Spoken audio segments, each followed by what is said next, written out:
Indian cinema హిస్టరీలో సంచలన విజయం సాధించిన సినిమా 'పుష్ప 2'. ఇప్పటి వరకు భారతీయ సినిమా చరిత్రలో ఉన్న రికార్డులన్నింటినీ తిరగరాసిన సినిమాగా నిలిచిపోయింది. డిసెంబర్ 5వ తేదీన రిలీజ్ అయిన ఈ సినిమా ప్రపంచవ్యాప్తంగా బాక్స్ ఆఫీస్ వద్ద సంచలన రీతిలో కలెక్షన్లను రాబట్టింది. 'పుష్ప 2' సినిమా బాక్స్ ఆఫీస్ వద్ద రికార్డు వసూళ్లను రాబట్టింది. ఈ సినిమా వరల్డ్ వైడ్ గా 1800 కోట్ల రూపాయలకు పైగా వసూళ్లను సాధించింది. దాదాపు 50 రోజుల పాటు వరల్డ్ బాక్స్ ఆఫీస్‌ను 'పుష్పరాజ్' కలెక్షన్లతో శాసించాడు. అయితే ఈ సినిమా ప్రస్తుతం జపాన్‌లో జనవరి 16వ తేదీన గ్రాండ్‌గా రిలీజ్ అయింది. ఈ సినిమా జపాన్‌లో నమోదు చేస్తున్న కలెక్షన్ల వివరాలు ఇప్పుడు తెలుసుకుందాం. జపాన్‌లోని తన అభిమానులను ఆకట్టుకునేందుకు 'పుష్ప 2' సినిమాను భారీగా రిలీజ్ చేశారు.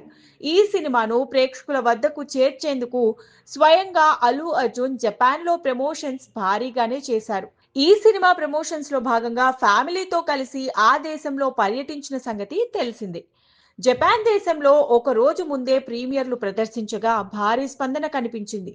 తొలి రోజు ఈ సినిమాకు సంబంధించి 750 షోలు ప్రదర్శించారు.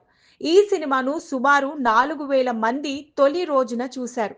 ఈ దేశంలో భారతీయ సినిమాకు ఇలాంటి రెస్పాన్స్ రావడం ఇటీవలి కాలంలో అరుదుగా కనిపించింది. రానున్న రోజుల్లో ఈ సినిమా వసూళ్లు భారీగా పెరిగే అవకాశం ఉందని ట్రేడ్ వర్గాలు అభిప్రాయపడుతున్నాయి. 'పుష్ప 2' సినిమా ప్రీమియర్లకు క్రేజీగా ఆడియన్స్ నుంచి రెస్పాన్స్ లభించడం కనిపించింది. ప్రీమియర్ల ద్వారా ఈ సినిమా 15 లక్షల రూపాయలను వసూలు చేసింది. తొలి రోజు ఈ సినిమా 7 మిలియన్ల యోన్ అంటే 45,000 అమెరికన్ డాలర్లు అంటే భారతీయ కరెన్సీలో 40 లక్షలు సాధించింది. ఈ మూవీ ప్రీమియర్లు తొలి రోజు వసూళ్లు కలిపి మొత్తంగా 55 లక్షల రూపాయలు వసూలు చేసిందని బాక్స్ ఆఫీస్ ట్రాకర్ జెరీన్ జార్జ్ కుట్టి తన సోషల్ మీడియాలో వెల్లడించారు.